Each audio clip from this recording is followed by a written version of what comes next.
How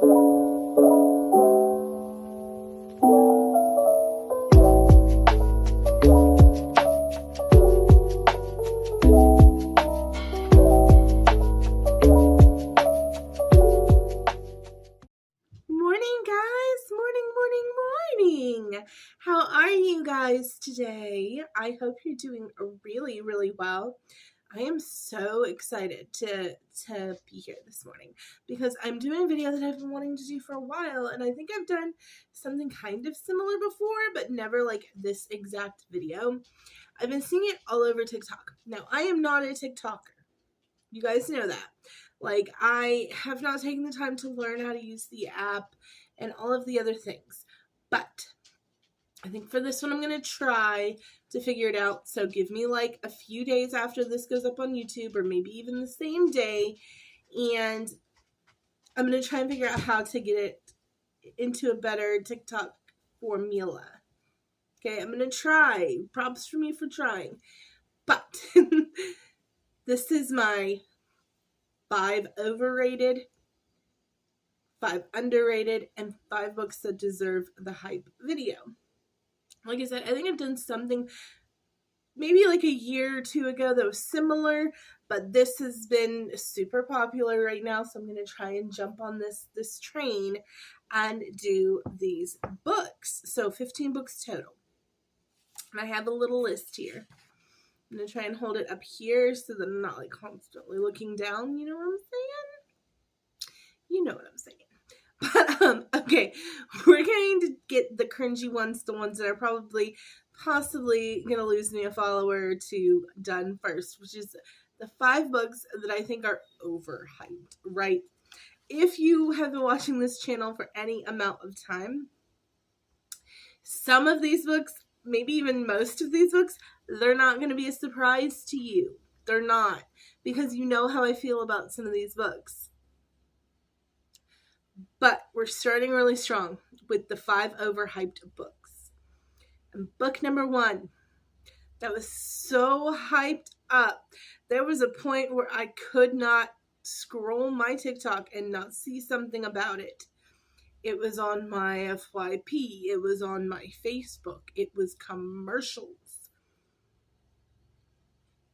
Taylor Jenkins Reid's Daisy Jones and the Six. I'll wait for everyone to hate me, but I did not like this book. It did not read well for me because I feel like it was made to be a show with the amount of music in it and just song lyrics and whatnot. I loved the beginning. So when it was like leading up to like getting the story rolling, I can even remember texting friends and being like, dude, I'm reading this book and it's like about the 70s band, and it's kind of got like a Fleetwood Mac vibe to it, and I think it's going to be really good and you should pick up this book. I've been hearing about it everywhere, right? By the 40 to 50% mark though, I knew there was not going to be enough depth to the story. There was not going to be enough story, and that it was just going to be something that I felt was very predictable. And yeah, it just wasn't for me. Not when the 7 Lives of Evelyn Hugo was as good as it was. Now, I have since been disappointed by quite a few Taylor Jenkins Reid books. Was disappointed after I read Evelyn Hugo first, and I loved it. Then was disappointed by Daisy Jones and the Six, and was disappointed by Malibu Rising. So maybe it's me. Maybe I'm searching for the high that I had with Evelyn Hugo and her writing. Maybe. So, but that is my number 1 book that I think is overhyped, and I don't get it. I don't get it. This next one is some people's favorite book in the world. A lot of people on my TikTok. And I didn't get it. And I see posts in my Bookworms Facebook group, and you know, people love it or people hate it, and I am in the hate it category, and that is Tomorrow, by Gabrielle Zevin. Now, why do I not like this book? Okay, let me correct a little bit here. I'm not in the hate it category. I didn't despise reading it like the next book on this list. But I was indifferent to it. I may have been too hyped up, and that's why I put this on my list of overhyped books. Because this was another one that was so highly recommended to me, not just by TikTok, but by people in my own life. Not just one person in my life either. Multiple people in my life were like, have you read this book? It's about gamers and it's about game developers and it's really, really good and you should really read it. And the amount of frustration that was in my soul while reading this book because of some of the choices and things that the characters made, I could not get past. Sometimes if I'm frustrated with a character, I can move past it, depending on the level of frustration and the character's choices, yada, yada, yada. I could not get past every decision almost that these characters made was in their personal lives was incredibly frustrating to me, especially your main female character and your main male character. There are people in my lives, or in my life, I don't have multiple lives. There are people from this book that remind me so much of people in my own life. I read to escape, and while reading this book, I found myself getting frustrated with the character, then it reminded me of frustration I have with somebody in my own life. So it hit too close to home for me. If you loved this one, I'm so happy. But I feel like it's overhyped. It's not perfect, but people talk about it like it is. So, yeah. Tomorrow is on my overhyped list. This next book is on my hate files, though. There are very few books that I read that I hate. Like, hate with a passion. Like, have a whole video about why I hate this book. And, that is going to be My Dark Vanessa by Katie Elizabeth Russell. You can go back, like when I first got on YouTube, I did a whole video just about this book because I read it because it was trending. And I was like, oh, I've got to read this book.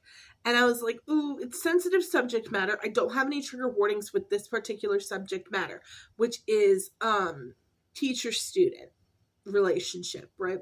I don't have any trigger warnings in that subject matter. If you do not read this book.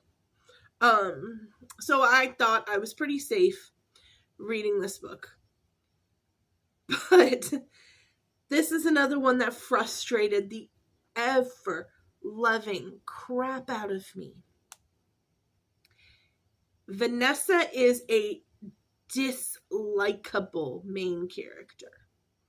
If you had put somebody in this book with the same story that maybe was a little more likable, I might have enjoyed this book.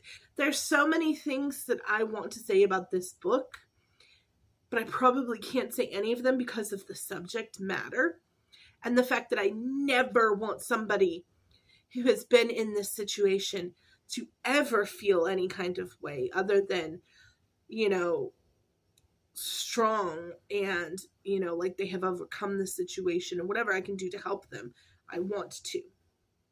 So I don't feel like I can talk in depth about what I hated about Vanessa's character. So I'm not going to. Just know that I hated Vanessa's character, and My Dark Vanessa is one of my biggest overhyped books ever. And honestly, I DNF'd it about 75% through because I saw the ending coming and I was like, I'm not going to be okay with this ending.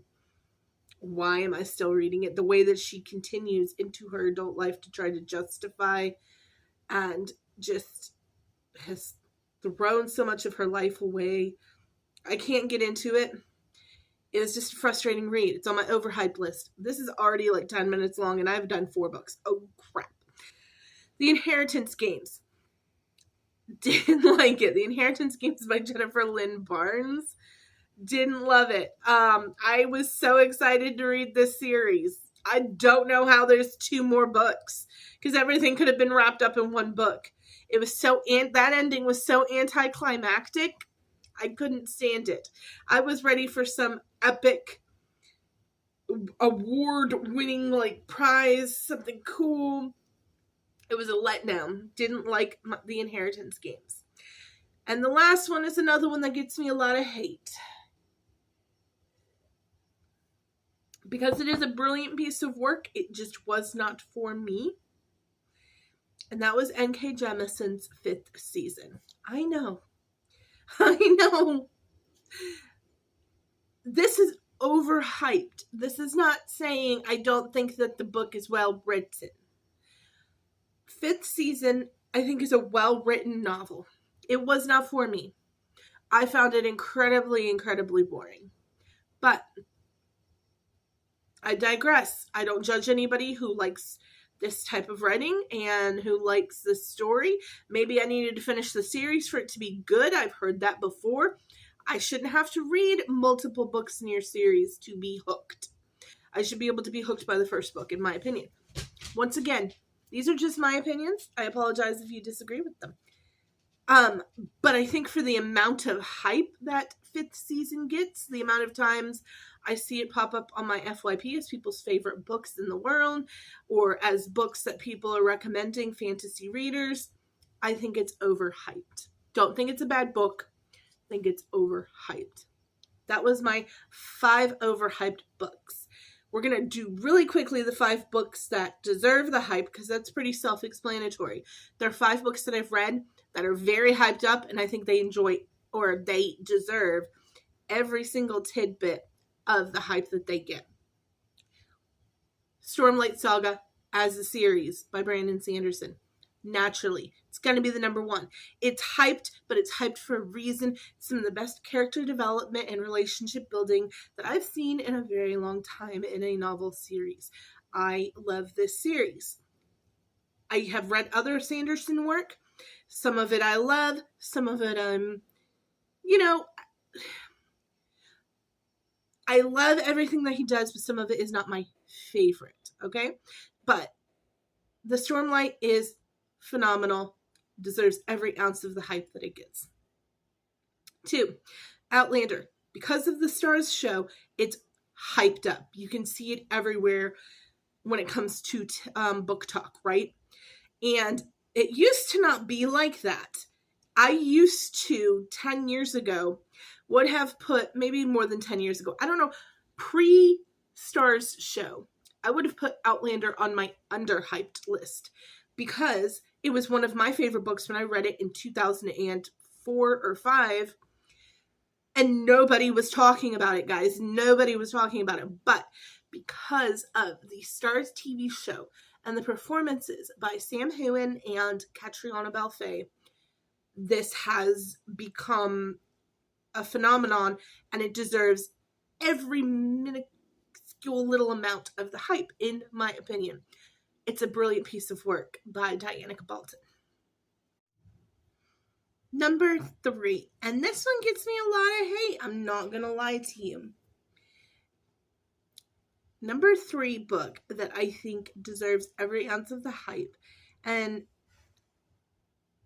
I see what people who put this on their overhyped list are talking about, but bear with me here, is Name of the Wind by Patrick Rothfuss. I love this series. It's probably never going to get finished, and that's part of people's frustration, is the fact that Patrick Rothfuss has not finished the series. But Kvoth is a character that I love. I think it's really good, dark, older academia. I need to reread the series, but I think it's really well done. And it is one of those books where if you are somebody who wants a problem and a resolution in every novel, this isn't for you, because there's not a lot of problem and resolution happening in it, but there's a lot of character building in this book. And I really, really like it. And I really, really want another book, Patrick Rothfuss, please. But yeah, number 3 is Name of the Wind. I think that 1 and 2 in that, what he's put out, 1 and 2, are fantastic. I love them both. But Name of the Wind is the GOAT, the original. And yeah, I think it deserves every bit of the hype that people give it. Number 4. It's another whole series in its entirety at this point. And that is, you knew it'd be on this list, ACOTAR, A Court of Thorn and Roses, as a series. I did not put just one of the books on there because the first book is not my favorite. But as a series of body of work, I don't know if I think she's got another book in this series coming because she has to do Elaine's story. But as a body of work, I think that it deserves the hype. Is it perfect? No, it's not perfect. That first book really is, I will probably never go back and reread that first book again, but I have read the rest of the books in the series multiple times. You need that first book, though. You need Tamlin to set up the rest of those books. And I'm glad that Sarah J. Maas was willing to go full send on that first book and have everybody loving Tamlin. When I tell you the number of people that I tell to read the series and buy the first book, they are messaging me and they're like, I love Tamlin and Farah forever. That's how full send Sarah J. Maas went with this. Only to, by book 2, completely flip the script. And that's when I got into the series, because Rhysand is one of my favorite characters in fantasy romance. Rhysand and the Bat Boys are it for me. And to think that they're not even, Rhysand is in book 1, but the Bat Boys, Cassian, they're not even in the first book. So, yeah. That one, you gotta play the long game with it, but I think if you do play the long game with it, I really, really liked it. I think it deserves every ounce of the hype. It's not perfect, but it is as good as the hype says it is. So, there's that one. And then the last one, number 5, is a new one. The second book comes out this fall. And I know what you think I'm going to say. You think I'm going to say Fourth Wing. But I'm not. I'm not going to say Fourth Wing by Rebecca Yarros. Because I think, as obsessed with Fourth Wing as I am, you guys, and y'all know I'm obsessed with Fourth Wing, I think there is a book that came out, I think around the same time, in the same genre, that is just a smidgen better. And I'm so grateful for TikTok, because if I did not have Book Talk, I probably would have never found this book. But Book Talk has hyped this book up enough to where I was like, I need to read this book. And I'm so glad that I did, because I think it is the superior book in this genre right now. And that is One Dark Window by Rachel Gillig. It is romantic fantasy. It is really well thought out magic system it was original.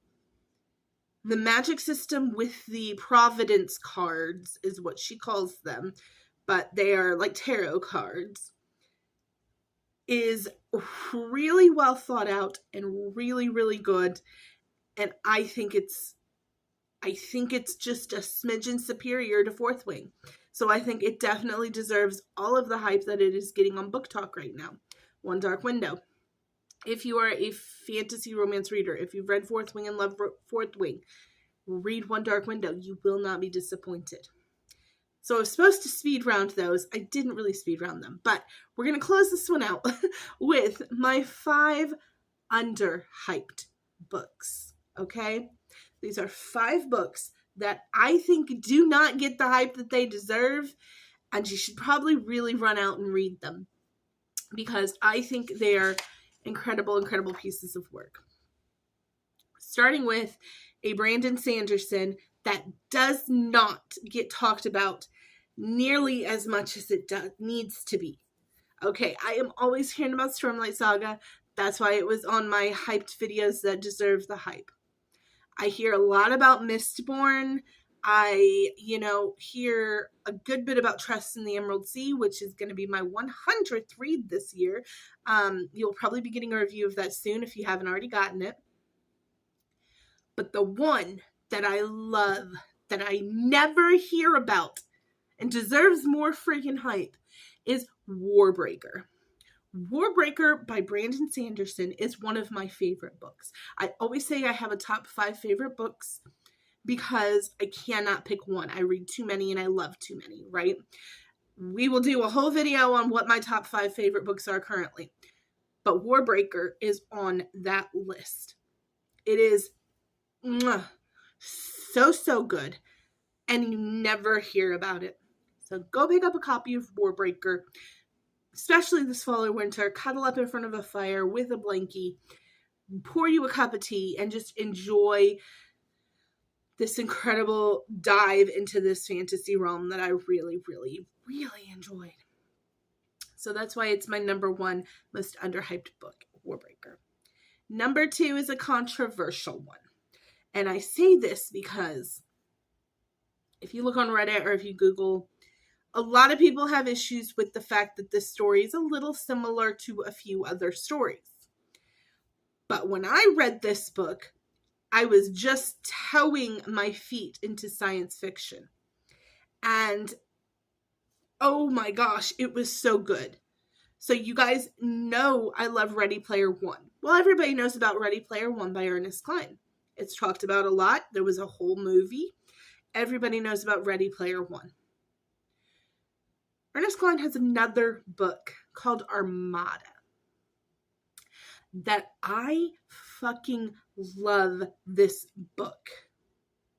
Like, I really, really, really love this book.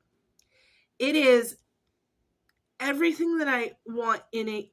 I don't know if it's considered YA science fiction, but it reads very easily, and the character is younger, and it kind of reads like if there's such a thing as YA science fiction. It almost reads like YA science fiction, but it is such a good book. Are there other books that are a little similar? Sure. Does he reuse a few things from Ready Player One? Probably. But do you still really get some amazing emotions and feelings while reading this book? Abso-frickin-lutely. I'm going to go read this book again next month, I think, just because it's probably been 6 or 7 years since I've read it. But this is the book. Ready Player One and Armada are the books that got me out of just reading historical romance and romance and into reading other genres.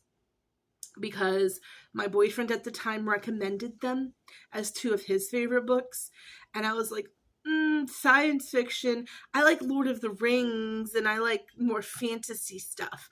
I don't like science fiction. I loved both of these books. And you always hear about Ready Player One, but you never hear about Armada. And I think Armada is fantastic. That's why it's my number 2 most underhyped book. Number 3, Better Than the Movies by Lynn Painter. That's a newer edition. I thought this book was so good. I had so many kicking my feet moments reading this book where I was like, oh my god, this is so good. It's so cute. It gives me all the high school warm and fuzzies. If you like some of the more hyped up books, like The Summer I Turned Pretty and To All the Boys I've Loved Before, books that have now TV shows and are very hyped up. If you like those kind of books, read Better Than the Movies by Lynn Painter. It is a similar genre, which is YA romance, but I thought it was really, really, really, really, really good. I loved the concepts. I just really, really loved this book. And I remember finishing it and being like, I do not hear enough about this book, which is why it's my number 3 underhyped book. Number 4, the Bergman Brothers series by Chloe Leese. If you have not read any of these books, they are about a family, the Bergman family, who are like from originally Sweden, I think, but live now in the Northern Pacific and California area.